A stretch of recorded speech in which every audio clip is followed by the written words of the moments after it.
Okay, Assalamualaikum. Ini adalah bahagian kedua untuk tajuk pengurusan data.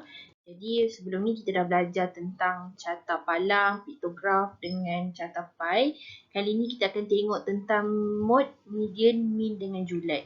Jadi sama juga apa yang kita akan belajar hari ni. Mungkin awak dapat selesaikan masalah yang melibatkan tajuk mode, median, mean dengan julat. Okey. So, kita akan tengok maksud keempat-empat perkataan tadi. Kalau mode ni dia sebenarnya kekerapan paling tinggi ataupun kita panggil nombor paling besar. Okey, kekerapan paling tinggi tu bukan kekerapan tu jawapan kita. Apa yang dia minta, apa yang berada pada jadual tu yang menjadi jawapan kita. Bukan kekerapan tu. Kekerapan tu sebagai syarat saja. Jadi untuk mencari mode, kita tengok syarat dia kekerapan mesti paling tinggi. Okey, median pun sama, dia nilai di tengah-tengah. Kita tengok dekat kekerapan juga, kalau ganjil kita hanya ambil nombor di tengah-tengah. Tapi kalau genap, kita kena ambil nombor tengah-tengah tu dan kita kena bahagi dua. Okey, selalunya kekerapan ni dia akan bagi median ni dia dalam bentuk kekerapan. Syarat dia ataupun maklumat dia. So kita tengok kekerapan tu kadang-kadang dia dah bagi dah jumlah penuh kekerapan kita. Jadi kalau genap kita boleh nampak kat situ, kalau genap kita bahagi dua. So awak akan dapat median. Tengok juga dekat jadual yang mana median tu. Okey, lepas tu kita tengok julat. Julat adalah saiz data. Yang ni memang bukan kekerapan. Ini ambil maklumat tentang nilai jadual awak tu. Lepas tu nombor paling besar tolak je dengan nombor paling kecil. Okey, kalau min pula dia berbeza. Min ni macam purata. Purata maksudnya tambah semua bilangan, kita bahagi dengan, tambah semua data dan kita bahagi dengan bilangan berapa banyak kumpulan data kita tu. Okey, so kita tengok soalan pertama. Jadual di bawah menunjukkan bilangan buku cerita. Jadi kita punya maklumat sekarang ni adalah tentang buku cerita. Okey, saya bacakan dulu macam mana kita nak faham maklumat dekat jadual ni. Okey, dekat sini dia ada bagi bilangan buku cerita. Maksudnya kekerapan ni adalah murid lah. Okey, murid yang mempunyai 2 buku cerita adalah 3 orang. 3 orang yang ada 2 buku cerita.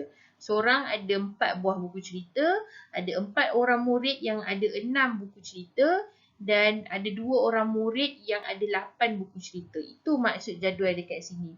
Jadi yang pertama, mode, kita tengok kekerapan paling besar. Jadi kekerapan paling besar ni adalah 4. Kalau kita tengok sini 4. Tapi bukan 4 jawapannya. Jawapannya adalah tentang bilangan buku cerita. Iaitu kita ambil bilangan buku ceritanya adalah 6. Okey. Yang kedua, kita nak tengok median. Median ni nombor di tengah-tengah. Okey, macam saya sebut tadi, median ni selalunya dia dah bagi dah dekat sini. Okey, ni bukan median lah. Ini jumlah kekerapan kita. Iaitu 10. Jadi kita tahu 10 tu nombor genap. So kalau nombor genap, kita hanya bahagi dengan 2, awak akan dapat 5. Okey, 5 kalau tengok dekat kekerapan ni, dia tak ada pun nombor 5. Kita kena cari sendiri. Yang ni 3, kumpulkan kekerapan. Lepas tu 3 tambah 1, sini 4. 4 tambah 4, sini 8. 8 tambah 2, 10. Jadi, kalau nak ikutkan, median tu berada di bilangan buku cerita 6. Sebab ni 4 je. So, kita tak boleh ambil dekat sini. Dia belum lagi sampai 5. Jadi, 8 ni dah sampai 5 dah. Dekat sinilah bilangan buku cerita kita. Jadi, median kita bukan 5, tapi median kita adalah 6. Bilangan buku cerita juga kita tulis dekat sini. Okey, seterusnya julat. Julat nilai besar tolak nilai kecil. Okey, lagi sekali saya sebut, julat bukan tentang kekerapan. Kita tengok tajuk kita. Dia cerita pasal bilangan buku cerita, makanya bilangan buku cerita lah yang kena jadi jawapan kita. Okey, dekat sini nilai besar kita adalah 8. 8 buku cerita, nilai kecil kita adalah 2 buku cerita. Jadi kita kena tolak lah. 8 tolak 2 adalah 6. Okey, akhir sekali kita nak tengok min. Okey, min ni dia punya formula adalah tambah kekerapan bahagi dengan bilangan data. Masalahnya sekarang ni kita ada 2 jenis nombor. Bilangan buku cerita dengan kekerapan. Jadi kita tak boleh ambil kekerapan sahaja. Sebelum tambah, kita kena darabkan dulu 2 nombor dekat sini. Okey, 2 darab 3, 4 darab 1, 6 darab 4, 8 darab 2.